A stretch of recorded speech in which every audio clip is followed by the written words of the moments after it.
The gun was already cocked when Naomi Pritchard walked through the doors of the Dusty Creek Saloon and stared down the barrel of a weapon held by the man she had once trusted with her life. Sheriff Dale Weston stood behind the bar, his face a mask of cold satisfaction, and every man in that saloon had turned to watch. 40 pairs of eyes. 40 men who had already made their verdict about Naomi Pritchard long before she ever opened her mouth.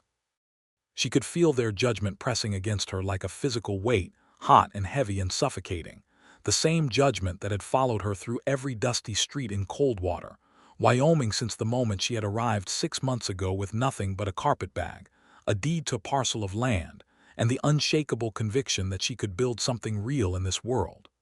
"You want to tell these men what you did, Naomi?" Dale Weston's voice was smooth as river stone. "Or should I?" She didn't flinch. She had learned a long time ago that flinching cost you everything in a room full of wolves. She let her eyes sweep the crowd, and she read what she always read in Coldwater: distrust, contempt, and that particular brand of small-town cruelty that dressed itself up as moral outrage. "You set me up," she said quietly. "I found the evidence." He reached beneath the bar and produced a leather satchel, and the sight of it sent ice flooding through her veins, because that satchel had been in her locked box under the floorboards of her homestead 3 days ago. Someone had been inside her home. Someone had gone through her most private possessions. And now that satchel, with everything it contained, was going to be used to destroy her. $50 stolen from the general store, Dale announced, loud enough for the street outside to hear through the open windows. Found in the possession of Miss Naomi Pritchard. The same Naomi Pritchard who came to this town with no explanation, no family, no history worth mentioning. I think we all knew it was only a matter of time. The murmur that rolled through the saloon was the sound of a verdict being delivered, and Naomi felt it land against her chest like a fist. She wanted to speak. She had the words. She had the truth. But she had also learned in the hardest possible way that truth without power was just noise. That was when the door behind her opened again. She did not know him yet. She would not learn his name for another hour, would not understand his significance for days, would not begin to grasp the full shape of what he meant to her for weeks. In that moment, he was simply a very large, very still presence at her back, and the saloon went quieter in a way it had not gone quiet for her. Gilbert Mercer stepped into the room like a man who had negotiated with mountains and won. He was tall in the particular way of men who had spent years working against the scale of the wilderness, shoulders broad, hands roughened, a jaw that looked carved from the same granite as the Wind River Range that rose behind the town. He wore a heavy canvas coat despite the July heat, and he carried a rifle across one arm the way most men carried a newspaper. His eyes, when they landed on the satchel in Dale Weston's hands, went very dark and very still. "That's an interesting piece of property you've got there, Dale," he said. Naomi turned to look at him. He was not looking at her. He was looking at the sheriff, and there was something in his expression that made the sheriff's certainty shift just slightly, like ground that had seemed solid revealing a hidden hollow beneath. "Gilbert," Dale said carefully, "this doesn't concern you. I think it might." Gilbert moved to the bar with the unhurried deliberation of a man who had never once needed to rush toward trouble because trouble had the good sense to wait for him. "Because I saw that satchel 2 nights ago. I watched a man carry it out of this woman's homestead under a half-moon while she was at the church meeting she attends every Tuesday, and the man who was carrying it wasn't her." The silence in the saloon became a living thing. Naomi's breath caught somewhere in her chest.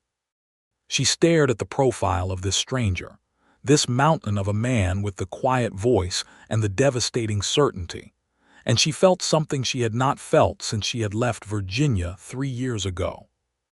She felt like someone was standing in her corner. She would think about that moment for a long time afterward, the exact quality of relief that moved through her when Gilbert Mercer spoke. The way the whole architecture of her precarious situation in Coldwater seemed to tilt on its axis, and the possibility of something other than ruin opened up like a door in a wall she had believed was solid. But that is where the story arrives, not where it begins. It begins 6 months earlier, on a February morning so cold the air cracked when you breathed it, when a stagecoach pulled into the town of Coldwater, Wyoming, and Naomi Pritchard stepped down onto the frozen mud of Main Street and looked at what was going to be her life. She was 26 years old. She had dark hair the color of walnut bark, pulled back with the kind of determined neatness that said the woman wearing it had not given up on herself despite considerable pressure to do so. Her eyes were a steady, uncommon gray, the kind of gray that held color the way still water held sky, shifting with what moved above them. She was not tall, but she held herself as though she had decided that the space she occupied was entirely sufficient, and she would not be apologizing for it. She had come from Richmond, Virginia, where she had spent 4 years working as a bookkeeper for a dry goods merchant named Harlan Coffey, who had paid her precisely half what he would have paid a man for the same work, and had considered himself generous for doing so. Before that, she had spent 2 years nursing her mother through a slow, grinding illness, and before that, she had watched her father drink away the last of a family inheritance that had once been enough to mean something. By the time Naomi Pritchard boarded the train west, she had exactly $42 in a small pouch sewn into the lining of her dress, a deed to 120 acres in Clearwater County, Wyoming purchased through a land agent's advertisement, and the absolute conviction that she was done waiting for someone else to decide the shape of her life. The land had belonged to a cattle rancher named Augustus Priddy, who had died without heirs in the autumn of 1883. The county had put it up for sale through a Philadelphia land agent, and Naomi had answered the advertisement with a letter so precise and well argued in its financial logic that the agent had processed her application without the usual condescension reserved for single women attempting to purchase frontier property. She had arrived in February of 1884 to find 120 acres of good Wyoming land, a 2-room cabin in reasonable repair, and a town that was prepared to be deeply suspicious of her. Coldwater was the kind of town that thought it knew what it was. Founded in 1876, it had settled into a comfortable rigidity by the time Naomi arrived, with established hierarchies and agreed-upon narratives about who belonged where. The Weston family held the most significant place in those hierarchies. Dale Weston was sheriff, his brother Clement owned the general store, and their father had been one of the founding ranchers whose spread covered the most productive grazing land in the valley. What none of them had anticipated, when the stagecoach deposited Naomi Pritchard on their frozen Main Street, was that she had not come to insert herself into their existing order. She had come to build something entirely her own. The first 3 months were genuinely hard, not in the dramatic, adventure story way, but in the relentless, grinding way of actual frontier survival. The cabin needed its roof chinked, 2 of its windows replaced, and its chimney cleared of a bird's nest the size of a small haystack. The land needed assessing before she could decide what to do with it. She had to establish credit at the general store, find a reliable water source, and introduce herself to enough of her neighbors that she was not operating in complete isolation. Some of her neighbors were decent people. A Swedish family named the Lindqvists who farmed a few miles north, and who offered her a jar of preserved plums and an honest handshake when she introduced herself. A widow named Mrs. Abernathy who ran the town's only boarding house, and who seemed to assess Naomi with bright, unillusioned eyes and find the assessment acceptable. A pastor named Reverend Cole, whose Tuesday evening church meetings were less about scripture than about the practical exchange of information among people trying to survive in a hard country. But others were not decent, or rather, they were decent in the limited way of people who extended their decency only to those they had already decided deserved it. Clement Weston at the general store looked at Naomi's account ledger with barely concealed disbelief the first time she presented it, as though a woman producing accurate figures was a form of personal affront. When she identified two arithmetic errors in his pricing that had been costing her 30 cents a week, he corrected them with the expression of a man who has been forced to consume something distasteful. His brother Dale watched her from across the street with the particular watchfulness of someone cataloging evidence of a crime not yet committed. "They don't trust you," Mrs. Abernathy told her frankly over tea one March afternoon. "And before you ask why, I'll tell you it isn't anything you've done. It's what you are. A woman alone who doesn't appear to need saving. This town has a very specific idea about what an unattached woman should look like, and you don't look like it." "I'm not interested in performing helplessness for anyone's comfort," Naomi said. "I know it," Mrs. Abernathy said, and there was something that sounded almost like admiration underneath the wariness. "Just be careful about the Westons, Dale especially. He's the kind of man who needs to be the authority in every room, and you have a way of making yourself the authority in any room you enter without even trying." Naomi thanked her for the warning and went home and thought about it seriously, because she was not a reckless woman. Whatever Coldwater called her, she was not that. She calculated risks with the same precision she brought to account ledgers. She was simply unwilling to make her calculations based on what other people thought her risks should be. By May, she had her cabin fully weatherproofed, a kitchen garden planted in the southern exposure beside the house, and a serious plan taking shape in her mind. The land agent's deed described 120 acres, but riding her property had revealed something the advertisement had not mentioned: a significant spring on the eastern portion, feeding a reliable stream that ran year-round even in the Wyoming dry season. Water was power in this country. Water was the difference between land that survived and land that flourished. She had also discovered something else. The northwestern corner of her property, where her boundary met the mountain foothills, backed against a claim that had been entirely silent since her arrival. The cabin on that claim was visible from her high pasture, a substantial log structure built with real skill and permanence, but she had seen no one come or go from it in 3 months. "Who owns the Mercer claim?" she asked Reverend Cole at a Tuesday meeting in late May, keeping her voice casual. The Reverend's face did something careful. "Gilbert Mercer. He's a trapper and a guide mostly. Takes parties into the mountains in summer, runs traps in the fall and winter. Comes down when he needs supplies and goes back up. He's been here longer than most anyone, but he's not really a town person." "Does he ever cause trouble?" "Gilbert? No." The Reverend seemed almost amused by the question. "Gilbert Mercer is about the most peaceable, serious man you're likely to meet. He just prefers the mountains to the company of most people." He paused. "He's never bothered anyone. He keeps to himself." She had filed this information and returned to her own plans. What had brought her into the saloon that July evening was the crisis that had been building since April, when she had made the decision to lease grazing rights on 50 acres of her eastern pasture to the Lindqvist family at a rate that undercut what Clement Weston was charging for similar access to the Weston land. It was a straightforward business transaction.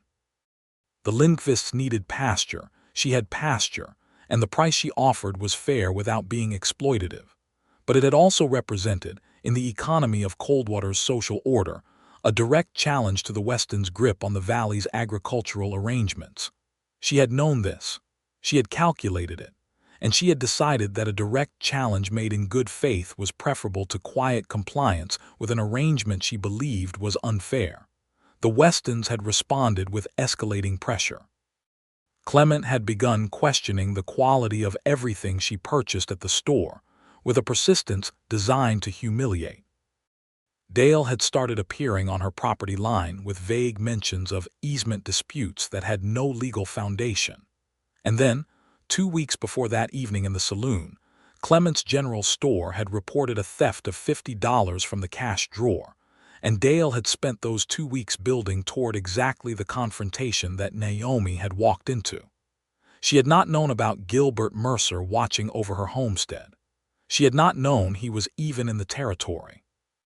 She had not known, walking through those saloon doors on that July evening, that anything in her life was about to change except, possibly, the direction it ended. After he spoke, after his words shifted the entire dynamic of the room, she watched Dale Weston's certainty curdle into something more complicated. The men in the saloon were watching Gilbert with the particular attention given to someone whose opinion carries weight, and she understood from this that his silence on matters of local controversy had been a choice, and that when he chose to end that silence it meant something. "You want to call me a liar, Dale?" Gilbert asked, and his voice had not risen at all, which made it somehow more dangerous than shouting. "I'm not calling you anything," Dale said carefully. "I'm saying the evidence was found in her possession." "The evidence you put there." Gilbert set his rifle on the bar top, not as a threat but as a statement of presence. "You want to explain what you were doing on private property in the middle of the night?" The room's attention swiveled between them. Naomi watched Dale Weston perform a rapid internal calculation and arrive at an unhappy conclusion. Without the moral certainty of his audience, without the unquestioned authority he had been expecting to exercise, the accusation became complicated. Complicated meant questions. Questions meant things Dale did not want examined. "This isn't over," Dale said. "Not tonight it isn't," Gilbert agreed. "But the conversation we need to have next is going to include the county surveyor and a letter to the territorial marshal's office about the nature of evidence handling in Coldwater. I'd think carefully about how far you want to push this." He picked up his rifle. He looked at Naomi for the first time, a direct, unhurried look that took her in completely and seemed to file her away under a category she could not immediately identify. "Your homestead is this direction," he said. "Yes," she said. "I'll walk you back." They went out into the blue July evening, the long Wyoming twilight stretching the shadows thin across the dirt street, and she walked beside him in silence for a full minute before she found her voice. "Why did you do that?" she asked. "Because it was true," he said. "I did see someone on your property. You could have kept quiet about it." He glanced at her sideways. "Could have, didn't want to." "Why not?" He was quiet for a few steps. The town fell behind them as they reached the edge of Main Street, and the road opened toward the homesteads. The mountains were dark and enormous against the reddening sky, and the first stars were appearing over their peaks. "I've been watching what they've been doing to you since April," he said. "It wasn't right, what they were doing, and tonight would have gone somewhere you shouldn't have to deal with." She studied his profile in the fading light. He was perhaps 30, she thought, possibly a few years older, with the weathered quality of a man who spent most of his time outdoors and had made peace with it. His face was not conventionally handsome, but it was extraordinarily honest. There was nothing in it that was performing anything for anyone. "Naomi Pritchard," she said, and extended her hand. He looked at it for a brief moment as though this were an unexpected kindness, and then he shook it. His hand was very large and very warm and entirely certain of itself. "Gilbert Mercer," he said, "I have the claim that backs against your northwest corner." "I know," she said. "I asked about you in May." Something shifted in his expression, not quite surprise but a recalibration. "What did they tell you? That you prefer mountains to people?" "That's accurate," he said. "Why the exception tonight?" He looked at her steadily. "I'm not sure yet," he said. She thought about that answer the whole walk home, and she thought about it lying awake in her cabin that night with the Wyoming sky blazing through her window, and she was still thinking about it the next morning when she went out to check her kitchen garden and found a neatly stacked cord of firewood that had not been there the night before. There was no note. There did not need to be. She did not see him again for a week, and in that week she dealt with the aftermath of the saloon confrontation in the way she dealt with most things, methodically and without self-pity. She wrote the letter to the territorial marshal's office that Gilbert had mentioned, documenting the evidence of Dale Weston's unlawful entry to her property. She consulted with Mrs. Abernathy, who turned out to have a surprising knowledge of Wyoming territorial law, and confirmed that Naomi's case was solid. She told the Lindqvists what had happened, and Lars Lindqvist looked grimly satisfied and said he had been waiting for Dale Weston to overreach for years. The town shifted around her slightly in the wake of that evening. Not toward her precisely, not with warmth or welcome, but with a different quality of attention. The men who had stood in that saloon and watched had seen Gilbert Mercer stand up for her, and whatever his standing was in the complex hierarchy of Coldwater's male society, it was evidently significant enough to make them recalibrate. The open contempt cooled into something more watchful. She registered this change and filed it. She was mending a fence post on the boundary of her north pasture on the 8th day after the saloon when she heard a horse on the track that ran along her property edge, and looked up to see Gilbert Mercer riding a big gray horse with the relaxed, balanced seat of someone who had spent thousands of miles in a saddle. He pulled up and looked at the fence post and then at her, and there was something in his expression that she was beginning to recognize as his version of approval, which was simply the absence of the slight reservation that lived in his face most of the time. "That post is set wrong," he said. "I know," she said. "I'm correcting it. You're going to need a wider foot on it for this soil. The frost heave will push it out again next spring." She looked at the post and then at him. "Show me," she said. He got down from his horse and spent the next hour helping her reset 3 fence posts with the wider foot required by Wyoming's freeze-thaw cycles. And during that hour, they talked in the comfortable, practical way of people working alongside each other, the conversation finding its own level without either of them forcing it.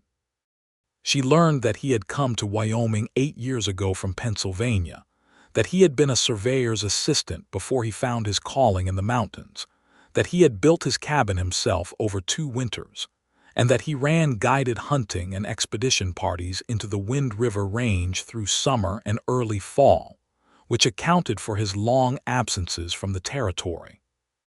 He learned that she had been a bookkeeper, that she had come west specifically because she had wanted land that was genuinely hers, that she had no family remaining who would have any opinion about what she did with her life, and that she was planning to use the spring-fed stream on her eastern 40 to establish a market garden that would supply the town with vegetables in a quantity and reliability that the territory had never had access to before. "That's a real plan," he said, with the tone of someone accustomed to distinguishing real plans from wishful thinking. "I know," she said. "The Westons are going to push harder. I know that too."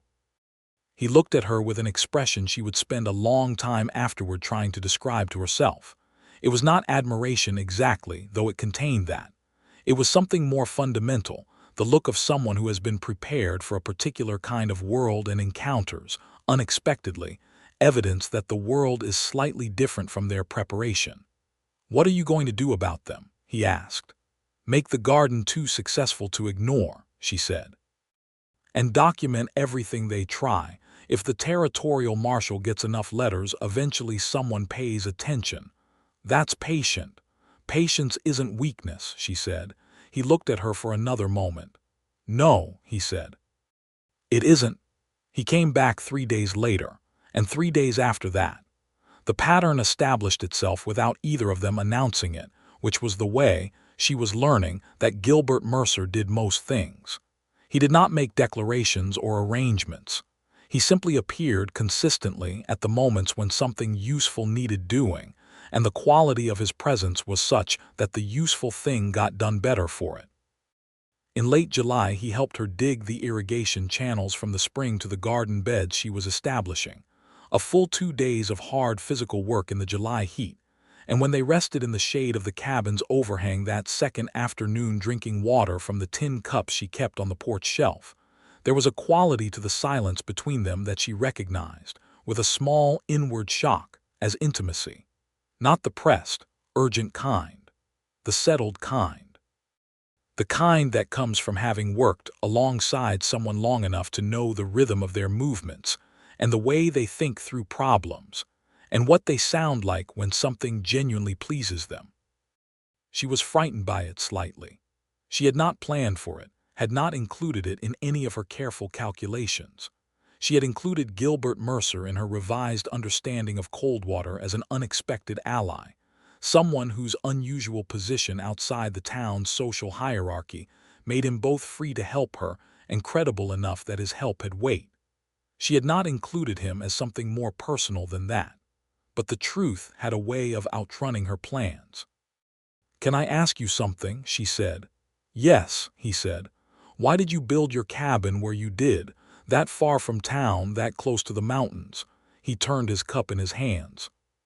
He had large, careful hands that handled everything with the same considered attention: the fence posts, the irrigation channels, the rifle, the cup. "I spent my first year out here trying to be a town person," he said. "Didn't take. The mountain was always there, pulling." He looked at the range above them, the peaks still white in July. "Up there, everything is exactly what it is. No performances, no politics. The mountain doesn't care about any of the small things people use to hurt each other." That suited me. "But you came down," she said. "I always come down eventually," he said. "I just never had a reason to stay until he stopped." She waited. "I go back up in September," he said, and the sentence sounded like it had been originally constructed differently. "I have 3 expedition parties contracted through October." "I know," she said. "Reverend Cole mentioned it. You asked about me again." "I was clarifying my property boundaries," she said, with absolute straightness of face. He looked at her for a moment, and then he laughed. A real laugh, sudden and warm and entirely unguarded. And it was the most unguarded she had seen him, and she felt it move through her chest like the first warm day after a long winter. He left before dark, which he always did, because the track to his cabin along the mountain foot was rough in darkness, and his horse knew it, but he preferred not to ask the animal to navigate it in full dark. She watched him go and stood on the porch after he was out of sight, watching the stars appear over the mountains. She was not reckless. She needed to be very clear with herself about that.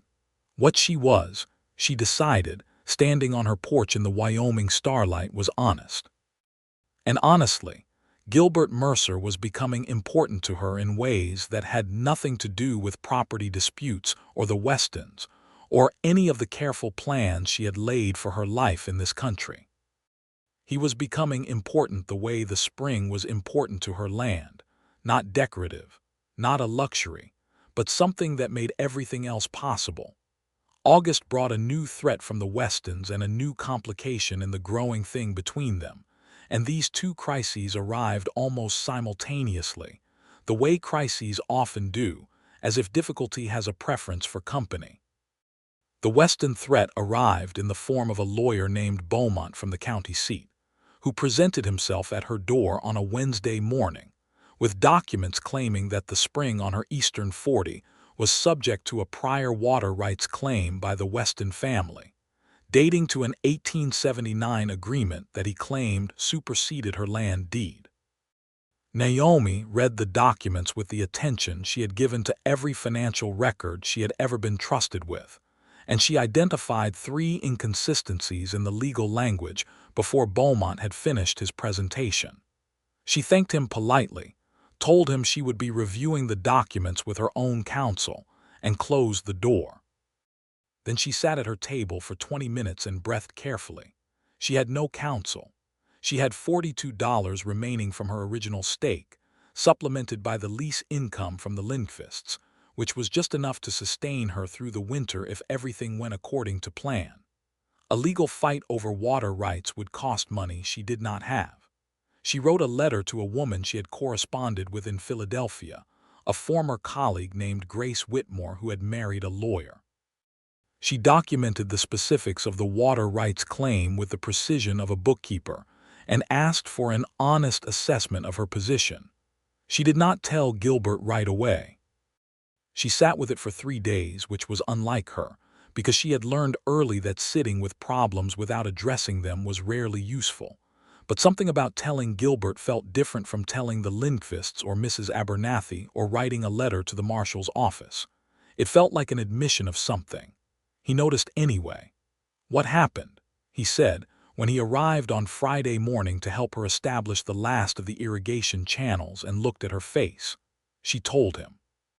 All of it: the lawyer, the documents, the 3 inconsistencies she had found, the letter to Grace Whitmore. He listened without interrupting, which she had come to appreciate as one of his most significant qualities. When she finished, he was quiet for a moment. "I know about the 1879 agreements," he said. "I was here when they were made, and no one in 1879 claimed rights to that spring, because that spring wasn't known to anyone in 1879. Augustus Pritchard discovered it in 1881 and filed it as part of his land improvement record." She stared at him. "You know this for certain?" "I helped Augustus file the improvement record," he said. "I witnessed it, and I have a copy of it in my cabin because Augustus asked me to keep one." The relief that moved through her was so profound it almost hurt. "Gilbert, I'll get you the copy," he said simply, "and I'll write a statement for the marshal's office about witnessing the filing." "Why do you have a copy of a neighbor's land filing?" she asked, because it was slightly remarkable. His expression was that careful neutrality. "Augustus Pritchard was a good man who was worried about exactly this kind of trouble," he said. "He told me the Westons had been interested in that spring.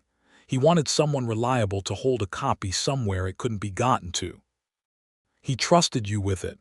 "Yes." "Why?" He looked at her steadily. "Because I have a reputation for not being gotten to," he said. She looked at him for a long moment in the morning sunlight. This man who had built his cabin at the mountain's foot, because he preferred the honest scale of things that did not pretend, who kept a dead neighbor's important papers because he had been asked to and because it was right, who had stood in a saloon and told the truth to a room full of men who preferred a lie.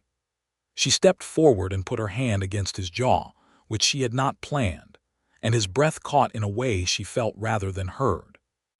He was entirely still for a moment, and then his hand came up and covered hers where it rested against his face, and the warmth of that large, careful hand against the back of hers was the most devastating thing she had felt in years. "I don't know what I'm doing," she said, which was the most honest thing she had said in a long time. "Neither do I," he said, in a voice that was quieter than usual. "But I'm not interested in doing anything else." He did not kiss her that day. He helped her finish the irrigation channels, and then he rode back toward his cabin, and she watched him go and pressed her hand against her sternum, as though something there needed keeping in place. The water rights documents were resolved within 2 weeks.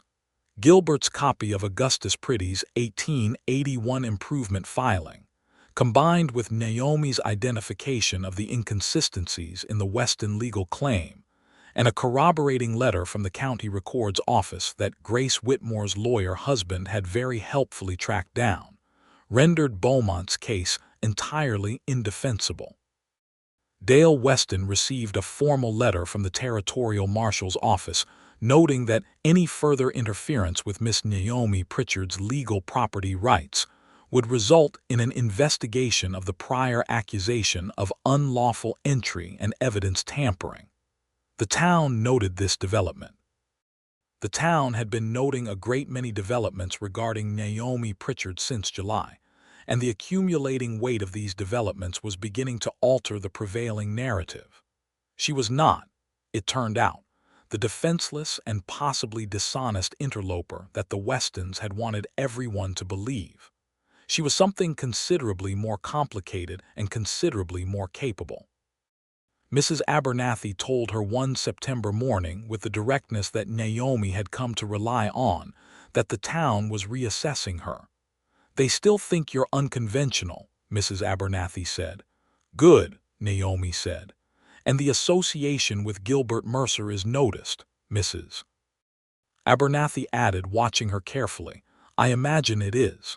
"He hasn't been associated with anyone in the time I've known him," Mrs. Abernathy said. 8 years. There have been women who tried because he's a striking man and he has land and a skill that pays well.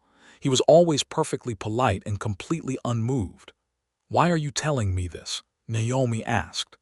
"Because he doesn't look unmoved when he looks at you," Mrs. Abernathy said simply.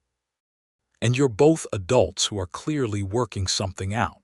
And I thought you'd want to know you're not imagining whatever it is you think you're imagining."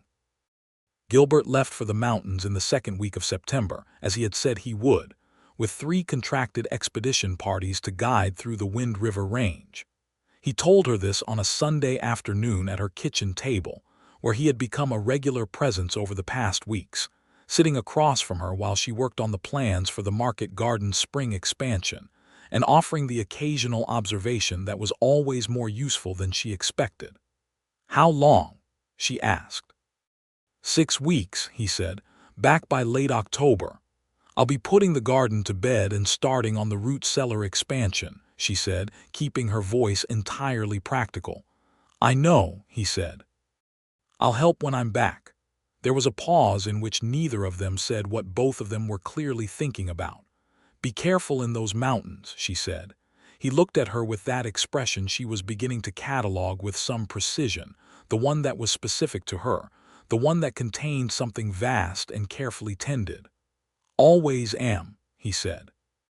Then he stood and took his coat from the hook by the door, and she stood too, and they were very close in the small kitchen in the September afternoon light, and he looked at her for a long moment with his coat in his hand, and then he leaned down and pressed his mouth gently against her cheek, right at the corner of her jaw, and the touch was so careful and so warm and so completely deliberate that it was essentially a declaration of everything. She listened to his horse on the track until she could not hear it anymore. The 6 weeks he was gone were productive weeks. She finished the root cellar expansion. She harvested and preserved everything the kitchen garden had produced, and the quantities were sufficient to confirm that her spring market garden plan was sound. She attended 2 more of Reverend Cole's Tuesday meetings, and spoke at one of them about the practical advantages of cooperative water management arrangements in the valley, and 3 families asked her afterward about the possibility of similar lease agreements to the one she had with the Lindqvists. She also, during those 6 weeks, sat with the full weight of what was happening between herself and Gilbert Mercer, and examined it with the same rigor she gave to every important question. It was not difficult to understand why she was drawn to him. He was honest in the way very few people were honest, not performing honesty but actually constituted of it. The way some wood is actually dense all the way through. He was capable in a way that complemented rather than diminished her own capability, because he was entirely uninterested in the kind of masculine authority that needed to occupy all available space. He listened. He acted on what he heard. He had no dark motives that she could detect, and she had a very well-calibrated instrument for detecting dark motives, having spent 3 years in the company of people who had them. What frightened her was not him. What frightened her was the weight of what she was building here, the garden, the land agreements, the slowly shifting position in a town that was beginning to respect if not entirely like her, and how completely it was beginning to include him. She had come west to build something of her own, and she was building something of her own, but it was starting to feel incomplete in a way it had not felt before July. She was not reckless, but she was beginning to understand that there was a kind of carefulness that was its own form of foolishness. He came back in the last week of October, and she knew he was back before she saw him because she heard his horse on the track in the early morning and felt something in her chest release that she had not known was held. He appeared at her door an hour later, looking mountain-weathered and tired and more present than anything she had seen in 6 weeks. "Good trip," she said from the door. "Successful," he said. "Cold at the end." "Come in," she said. "There's coffee." He came in and sat at her table and drank her coffee and told her about the mountains, about a high meadow where elk gathered at dawn, so thick the ground seemed to move, about a storm that had come 2 days early and required a full day's navigation in whiteout conditions, about a party member from New York who had nearly gotten them all killed through pure overconfidence and had been brought safely back anyway. She told him about the root cellar, the harvest quantities, the 3 new families interested in land arrangements, and the letter she had received from the territorial marshal's office confirming that Dale Weston had been formally cautioned regarding his conduct. He listened to all of it with his coffee cup between his hands and his eyes on her, and she noticed at some point that the account of practical matters had given way to simply talking, the way 2 people talk when they have been apart and are glad not to be. "Naomi," he said at some point in the middle of the afternoon. "Yes," she said. "I thought about you every day I was up there. She looked at him across the table. "I thought about you every day you were gone." He reached across the table and took her hand, turning it palm up in his, running his thumb across the calluses she had acquired in 9 months of homesteading, and the gesture was so careful and so intimate and so entirely him that she felt tears at the back of her eyes, which surprised her thoroughly. "I'm not good at this," he said. "I mean, I'm not practiced at it. I've kept to myself for a long time, and I had reasons for that, but those reasons feel different now." "What were your reasons?" she asked. He was quiet for a moment. "My father was a man who made everyone around him smaller," he said. "Not through cruelty, through a kind of constant pressure that wore things down. My mother spent 30 years believing she was lesser than she actually was, and it wasn't until she was old that she realized it, and by then the years were gone." He paused. "I swore I would never do that to anyone, and I wasn't sure I knew how not to." She looked at him steadily. "And now, watching you these past months," he said, "what you did with that property, the way you handled the Westons, the garden, the land arrangements, all of it."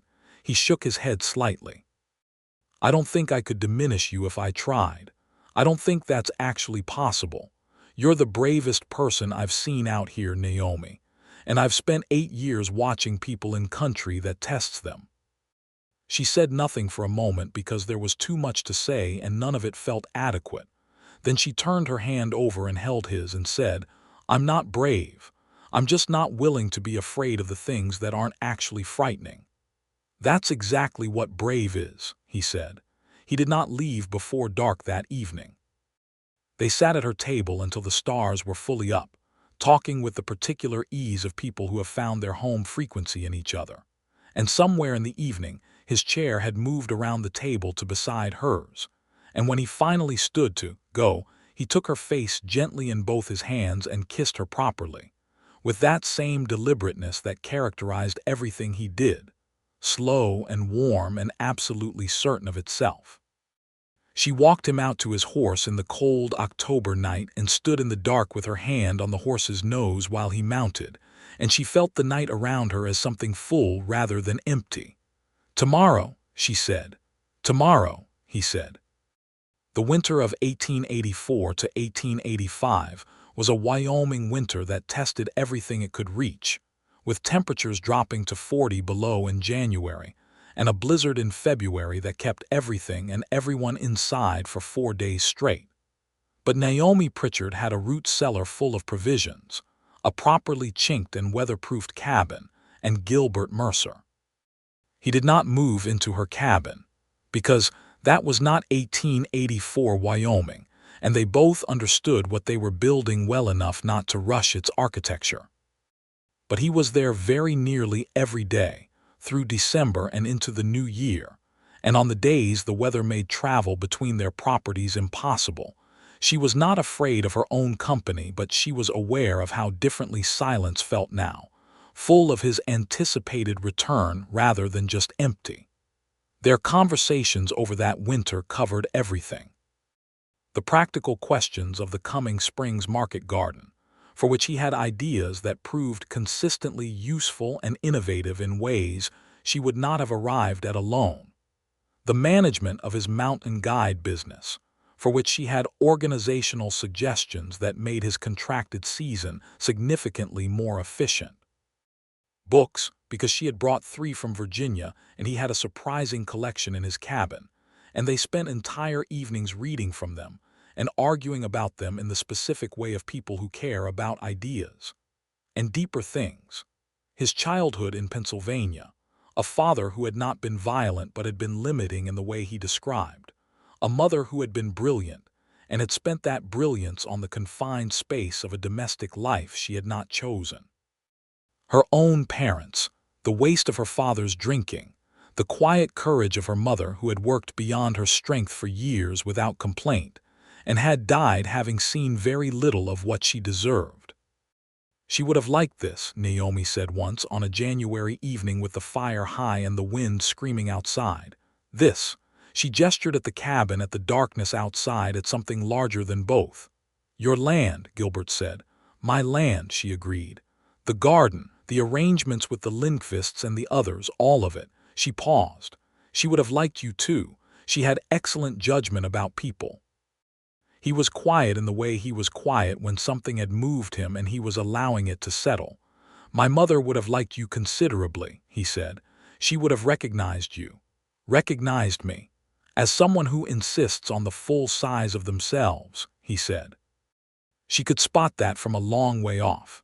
She admired it even when she couldn't manage it herself. Naomi looked at him across the fire-lit space and thought about all the ways a person could be loved, the small careful ways and the large declaring ways, and how this man's love, when it came, would be exactly like him.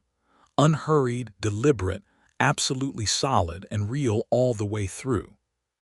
The question of marriage arose in February, which was perhaps an unlikely month for it in Wyoming, proposed as it was not over candlelight or flowers, but over the practical matter of spring planting plans that were becoming complicated by the question of whose land was optimally positioned for which crops. "This would be easier if the boundary wasn't where it is," Naomi said, spreading her survey map on the table. "It would," he agreed. "The Lindqvists have an arrangement where their two parcels are functionally managed as one unit," she said, keeping her voice entirely analytical. "It's more efficient." "It is," he said. "There are legal mechanisms for that kind of consolidation between two parcels," she said. He looked up from the map and looked at her directly. "Naomi." "Yes." "Are you proposing to me through agricultural property law?" She met his eyes. "I might be." Something warm and tremendous moved through his expression. He set down the map and took her hands. "Then I am accepting," he said, "through whatever mechanism you prefer."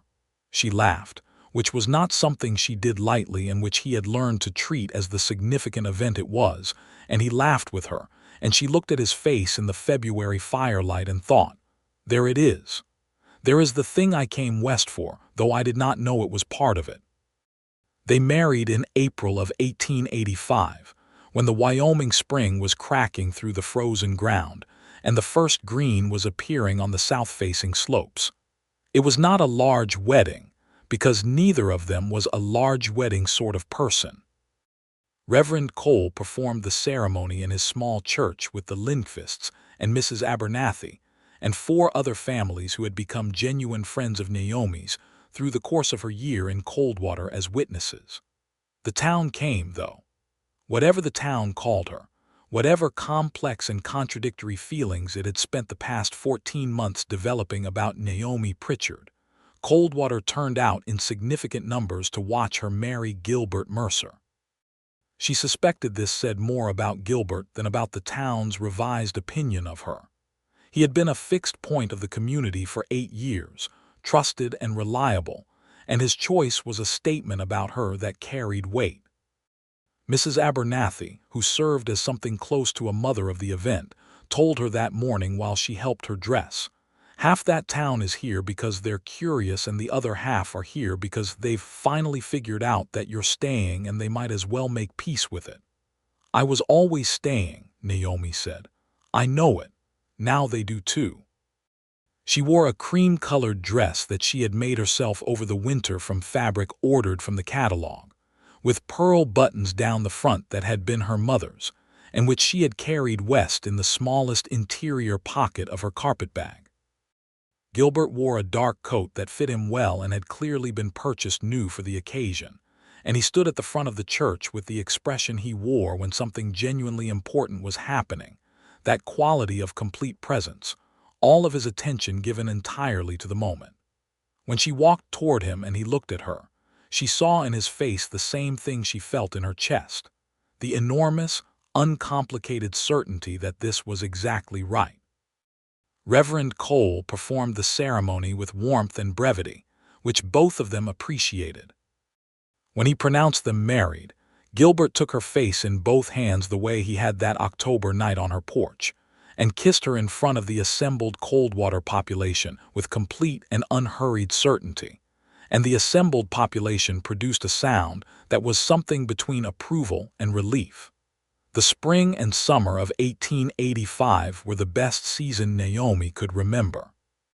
Their combined properties, legally consolidated after the marriage, totaled just over 320 acres when Gilbert's claim was added to hers, and the spring-fed water system she had developed made the agricultural potential of those acres genuinely significant. The market garden she had planned through 2 winters came fully to life in the June warmth. Rows of potatoes, turnips, cabbages, onions, and beans establishing themselves in the rich creek-bottom soil. And by July, it was clear that the yield was going to be substantial. She had established supply agreements with the general store, which, since Clement Weston's departure following the marshal's investigation, was now run by a man named Harper who was a great deal more interested in reliable supply than in feudal loyalty to an old social order. She had agreements with the boarding house, with both of Coldwater's 2 new cafes that had opened in 1884, and with a supply merchant in the county seat who took on a delivery route through the valley twice monthly. Gilbert guided his mountain parties through the summer with the added efficiency of Naomi's organizational improvements, which had reduced his logistical preparation time significantly and allowed him to take on 1 additional party per season without increasing his workload. He was home more than he had been in previous years, and the mountain was still there when he needed it, which he did sometimes, because 8 years of solitude leaves a particular requirement for it that does not vanish entirely. She understood this about him and valued the understanding on both sides. They were building something, and they both knew it, and the knowing was daily and present and entirely unlike the constrained, apologetic happiness she had watched people perform in Richmond's drawing rooms. This was the happiness of people who had chosen each other completely and continued choosing, morning by morning. The challenge that came in the autumn of 1885 was not from the Westons, who had retreated into an angry silence following Dale's formal censure and Clement's departure. It came from a direction Naomi had not anticipated.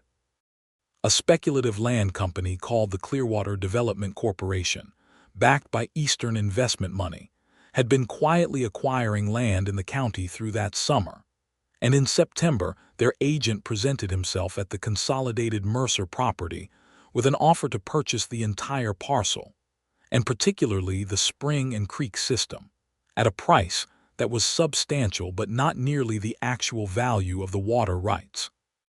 The agent, a smooth and well-dressed man named Rutherford, made the mistake of addressing himself primarily to Gilbert rather than to Naomi, which was not only a legal error, since the property consolidation had made them equal owners, but revealed that his intelligence about the Mercer household was incomplete. Naomi corrected his understanding on this point with polite precision. "The property is held jointly," she said. "Any offer is addressed to both of us equally." Rutherford adjusted and produced a more diplomatic manner, but the substance of his offer remained what it was: an attempt to acquire the most valuable water-associated land in the valley at below-market value through a combination of cash immediacy and the implicit suggestion that the corporation's legal resources made resistance unwise. "We'll consider it," Naomi said pleasantly and showed him out. Gilbert looked at her across the kitchen table. "No," he said. "Certainly not," she agreed. "But I want to know who's behind the corporation before we respond." What she discovered, through a combination of Grace Whitmore's lawyer husband, a contact at the county clerk's office, and a careful reading of the territorial incorporation records that Gilbert fetched from the county seat on a 3-day trip, was that the Clearwater Development Corporation included, among its silent investors, Dale Weston. He had not retreated from his campaign against her. He had simply found a more sophisticated weapon. She sat with this knowledge for an evening and felt the old anger rise, not the frightened kind but the clear-eyed kind, the kind that was simply energy in service of a problem. "He's using their capital because he can't come after us directly anymore," she said. "Yes," Gilbert said. "The water rights are the target.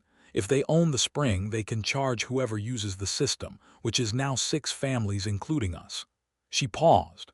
"That's how he reclaims the control he lost." Gilbert was watching her with that quality of attention that was his form of partnership, giving her space to think through the architecture of a problem because he trusted her to do it accurately. "What do you want to do?" he asked. "I want to make the water system impossible to buy," she said. "Not by refusing the offer because they can find other legal mechanisms, but by expanding who owns a stake in it." He understood immediately. The other families. If I establish a cooperative water management arrangement with the 6 families currently using the system, and we register it formally as a shared water use agreement with the territorial recorder, then the corporation can't acquire the rights from any single seller. They'd have to buy out all 6 families simultaneously, and if even one refuses, the agreement holds. "That's a real solution," he said. "It requires the 6 families to trust the arrangement," she said. "They trust you," he said without hesitation. She looked at him. "You think so?" "I've watched you build it for 18 months, he said. "Yes." She went to each of the 6 families over the following week. She explained the corporation's offer and its implications. She explained the cooperative arrangement and what it would mean, both its protections and its obligations, because she would not sell anyone a protective mechanism without being honest about what it cost them. 4 families agreed immediately. The Lindqvists, Mrs. Abernathy, who had a small parcel with access to the system, and 2 others. A 5th family, the Hargraves, needed 2 more conversations and Gilbert's quiet endorsement before they came in. The 6th was a couple named Swan who had arrived in the valley only months before and were the most vulnerable to pressure. And Naomi sat with them for 3 hours one September afternoon in their small homestead cabin, and was entirely honest about the risk they were being asked to take and the protection they would gain. And at the end of it, Martha Swan looked at her with shining eyes and said, "You're the first person since we came here who's talked to us like we were people." The Clearwater Development Corporation's agent was informed, on his return visit in October, that the property was no longer available for individual sale, that the water rights were subject to a multi-party cooperative agreement registered with the territorial recorder, and that if the corporation wished to pursue further inquiry, they were welcome to contact the cooperative's legal representative, who was, as of that week, Grace Whitmore's husband, operating on a retained basis. Rutherford left looking considerably less smooth than he had arrived. Dale Weston's name did not appear in the subsequent silence from the corporation, but the silence was complete and final. The first letter Naomi received from Grace Whitmore after this resolution contained, at the end, a postscript that made her set the letter down and look out the window for a moment. "You came out there to build something. I think you've built something. I hope you know it." She did know it. On a November morning in 1885, standing on the porch of the cabin that was now genuinely and irrevocably hers, watching the frost smoke rise from the creek and the mountains standing above the valley in their white November permanence, she knew it with a clarity that was the opposite of restlessness. Gilbert came up behind her and put his arms around her from the back, his chin on the top of her head, and they stood and looked at the morning together. "Happy?" he said. "Yes," she said, without any equivocation whatsoever. "Good," he said, and he meant it the way he meant everything, all the way through. The winter of 1885 to 1886 was kinder than the previous one, and they spent it in the particular richness of a life that has found its full shape. The cooperative water arrangement was functioning, and had already generated 2 boundary disputes that Naomi mediated with the calm efficiency of someone who had more practice with difficult negotiation than most people recognized. Gilbert spent 2 weeks in December helping the Swans repair their roof before the worst weather came, because that was who he was, and because the valley's families were beginning to function as a community in a way they had not before. They had, by January of 1886, several serious conversations about the future of the property. The market garden had been successful enough in its first full season to indicate real expansion potential. Gilbert's guide business was growing, with more contracted parties requesting him specifically than he could accommodate. The question was how to grow without losing what made both endeavors work, Naomi's precision and Gilbert's reliability. What they arrived at, over many evenings with the fire high and the plans spread on the table, was a vision of the Mercer property as a provisioning hub for the mountain guide trade. Guided parties needed supplies, and good supplies were difficult to obtain reliably in Wyoming territory. If the market garden expanded to include the specific high-calorie, durable food products that expedition parties required, and if Naomi's organizational systems managed the supply chain, they could serve not just Gilbert's parties but other guides in the territory. It was a good plan. She knew it was a good plan with the same certainty she had known the original garden plan was sound, and she could feel Gilbert's certainty matching hers across the table, the specific pleasure of two people whose thinking fits together. "We'd need to expand the root cellar again," she said. "I'll start in March," he said. "And we'd need a better access track to the mountain trail," she said. "I've been wanting to improve that track for years," he said. She laughed. "Of course you have." He smiled at her, and she thought, as she often did, about how completely a smile from Gilbert Mercer could redraw the whole room.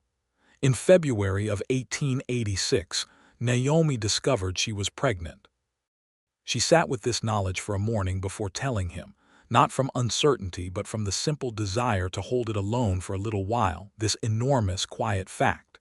She was 28 years old, she was healthy, she was more settled and secure than she had ever been in her life.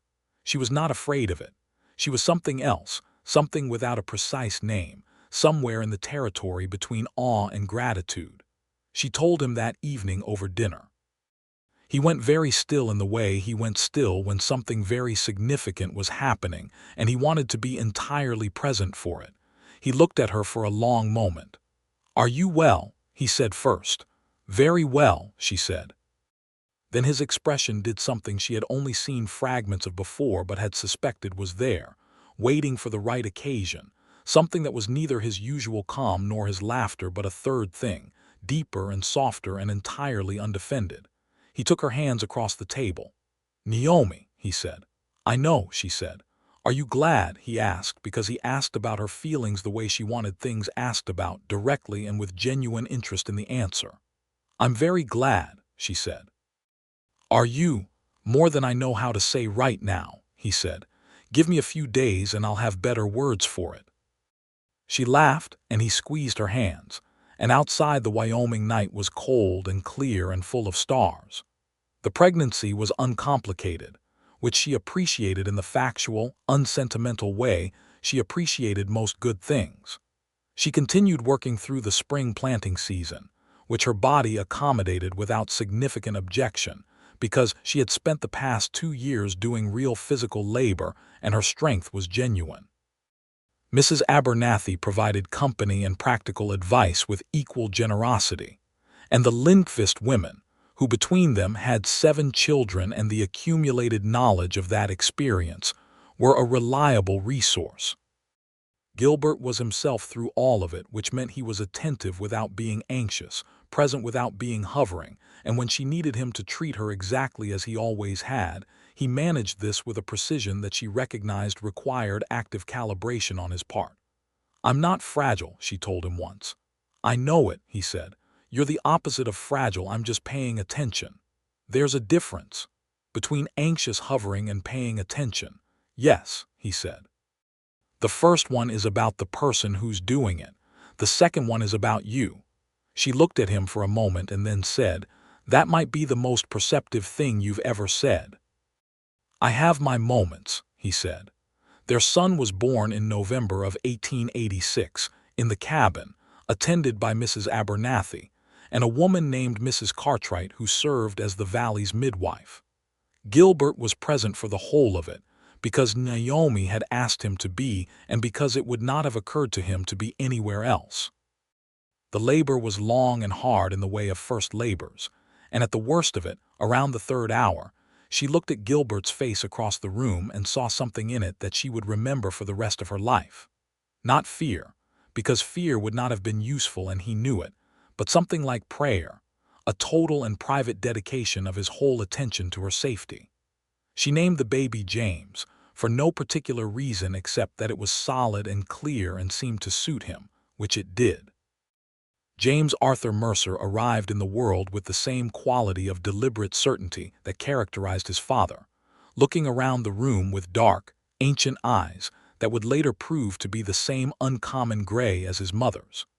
Gilbert held him for the first time with those large, careful hands that handled everything with considered attention, and the expression on his face was something Naomi cataloged immediately and completely as one of the most important things she had ever seen. "Hello," he said to the baby quietly. "I'm your father." James regarded him with the serious gravity of the newly arrived. "He looks like he's already evaluating you," Naomi said from the bed. "Good instinct," Gilbert said. "He should evaluate people carefully." "He comes by it honestly," she said. The winter with James was the fullest winter of Naomi's life. The practical demands of an infant were what they were, relentless and non-negotiable, but there was something about navigating them alongside Gilbert that made even the hardest nights manageable. He was not a man who believed that infant care was exclusively women's work, which in 1886 Wyoming was not entirely common, and when Naomi asked him about it once, he said simply, "He's mine too." She had thought about that answer for days. It was so completely characteristic of him, the refusal to complicate something that was actually simple. By the spring of 1887, James was 4 months old and had established himself as a person with genuine opinions about most things, and the Mercer property was moving into its second phase. The expanded market garden was in full preparation. Gilbert's provisioning plan had attracted interest from 2 other guides in the territory, who had written to inquire about supply arrangements. And Coldwater, the town that had once called Naomi Pritchard reckless, was in the process of a significant accommodation with the reality of what she had built. Clement Weston had long since gone to the county seat. Dale Weston remained, diminished and resentful but largely contained by the formal record of his conduct that now sat in the territorial marshal's files. The Clearwater Development Corporation had dissolved quietly, its eastern investors having found more cooperative targets elsewhere. The cooperative water management arrangement was functioning so effectively that 2 more families had asked to join it in the past year, and Naomi was considering a proposal to expand it into a broader valley agricultural cooperative. She presented this proposal at a Reverend Cole's Tuesday meeting in April, with James on her hip and Gilbert beside her, and watched the faces of the assembled Coldwater community as she laid out the structure, the risks, the obligations, and the potential returns. After she finished, there was a silence, and then Lars Lindqvist, who was not given to speeches, stood up and said simply, "I have been here since 1879, and I have never heard a better plan for this valley." And the approval that moved through the room was not the complicated, conditional kind she had been navigating for 3 years. It was straightforward and real. Afterward, walking home through the April evening with James asleep against Gilbert's shoulder, she felt the accumulated weight of 3 years settle into something entirely different from what it had been when she arrived. "You know what's strange?" she said. "What?" He was looking at James's sleeping face with that specific expression reserved for the baby. "I don't think about the Westons anymore," she said. "I don't mean I've forgiven them, I haven't entirely. I mean they just don't occupy space in my thinking anymore. They became irrelevant. That's what happens when you build something real," he said. "The small things stop having room." She leaned against him as they walked, the April night soft around them, and thought about everything she had come west to build and everything she had built and everything that was still coming. "Gilbert," she said. "Yes." "I want more children," she said. He looked down at her with that expression, the deep, undefended one. "So do I," he said. They walked home under a Wyoming sky full of April stars, with James between them sleeping the deep sleep of the entirely untroubled, and the mountains above them were white and permanent, and everything they were supposed to be. The Valley Agricultural Cooperative that Naomi proposed became a formal entity by the summer of 1887, with 11 founding member families, and a set of bylaws that she wrote herself with the same precision she brought to everything, and which the county recorder found sufficiently clear and legally sound to register without revision. The cooperative managed shared water access, coordinated planting schedules to reduce market oversupply, and provided a collective purchasing arrangement that reduced individual costs substantially. It was not a radical idea. Cooperative arrangements existed in various forms across the frontier. But in Coldwater, Wyoming in 1887, it was new enough to be significant, and the families who joined it found that it changed the quality of their lives in practical ways that accumulated into something more than the sum of its parts. Naomi administered the cooperative's records, which she did at the kitchen table in the evenings after James was in bed, with Gilbert reading across from her or working on his own scheduling for the mountain season. And the domestic ordinariness of this arrangement was, she thought, one of the finest things she had encountered. She was pregnant again by the fall of 1887, which she discovered with the same quiet certainty as the first time, and which she told Gilbert with the same directness. He took it with the same total presence, and this time he had better words ready. "I keep thinking about the morning you arrived," he said. "I didn't see you. I heard about you from Lars Lindqvist, who mentioned there was a new homesteader on the old pretty place. A woman alone. I didn't think much about it.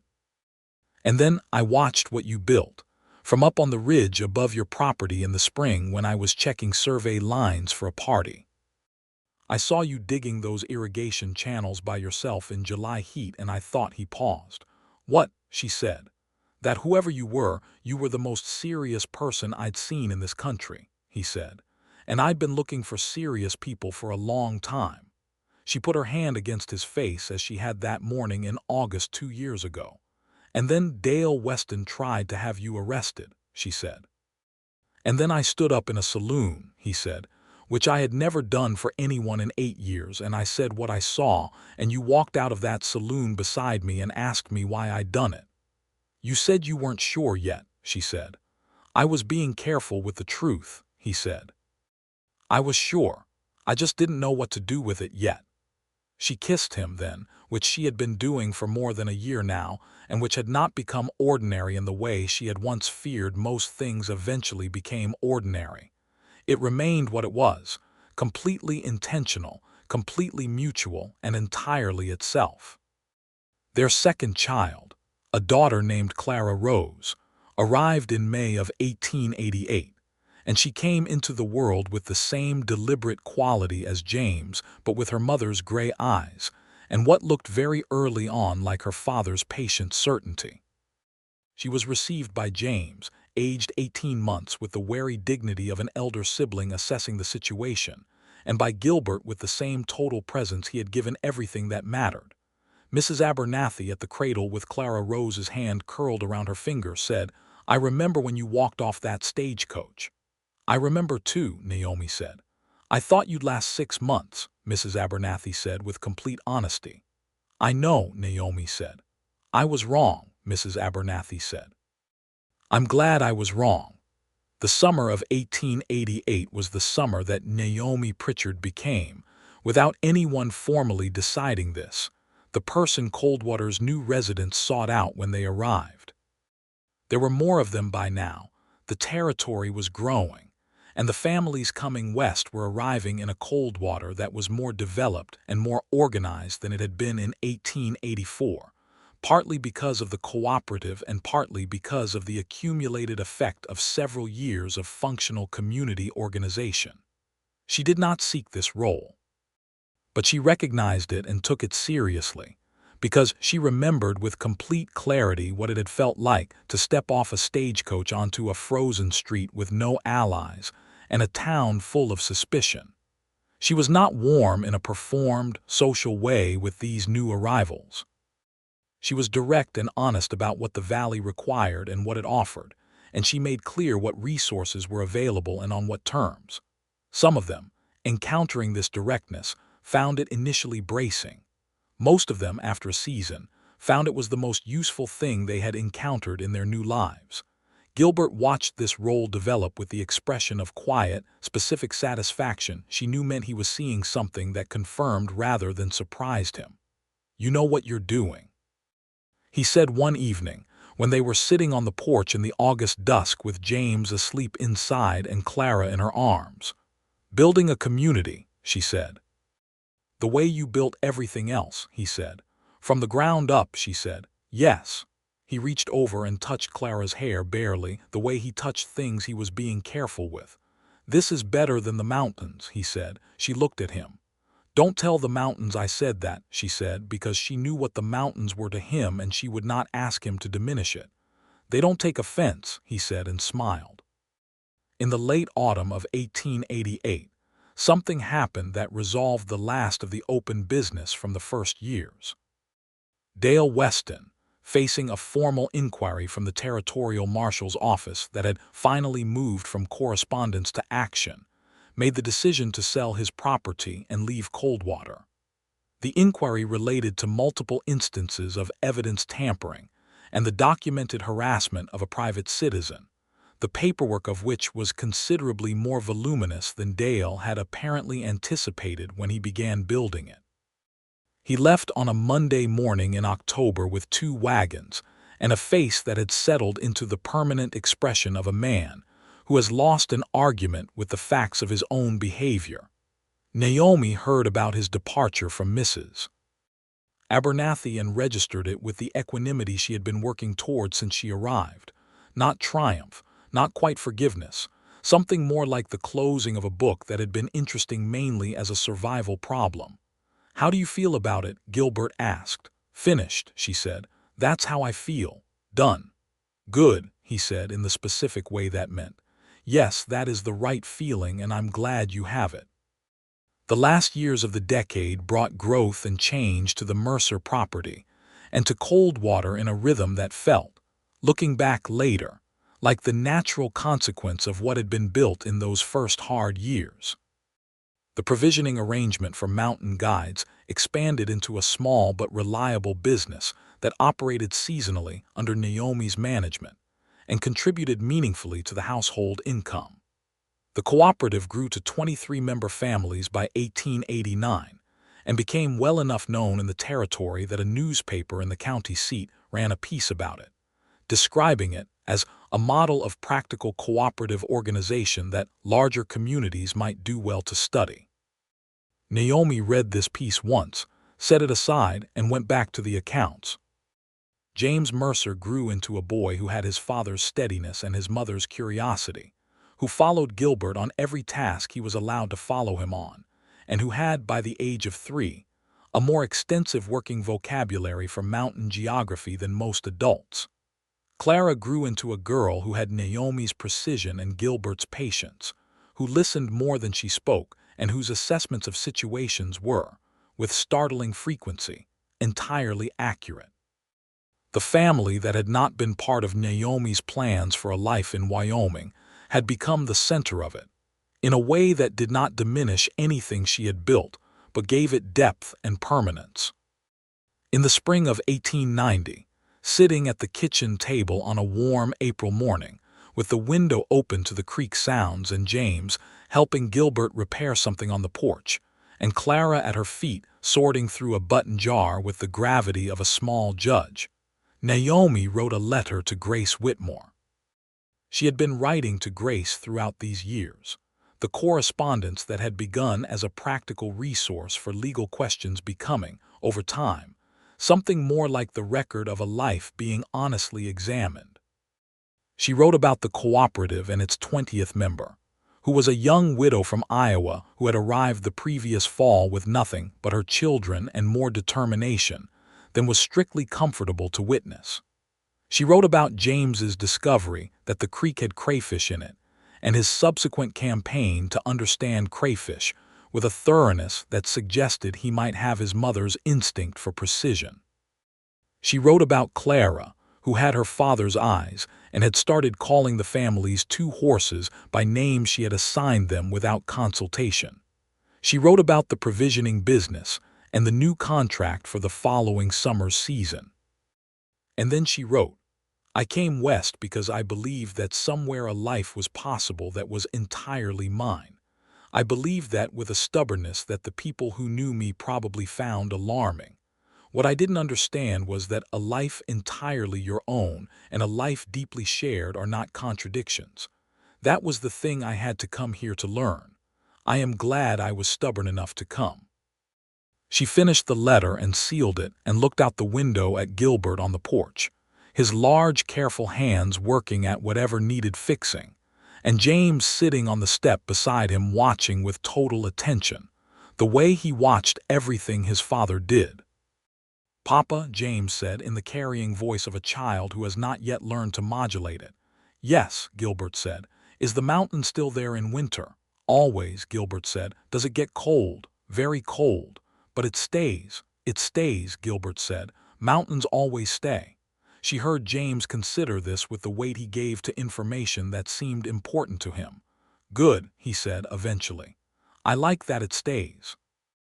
Gilbert looked over his shoulder through the window, and when his eyes found hers, she could see the smile in them before it reached his face. She stepped out onto the porch with Clara on her hip, and the April sun was warm on her face, and the creek was running high with snowmelt from the mountains above them. What needs fixing? She said. Hinge on the storage door, Gilbert said. It's fine, James is helping. James held up a nail to demonstrate.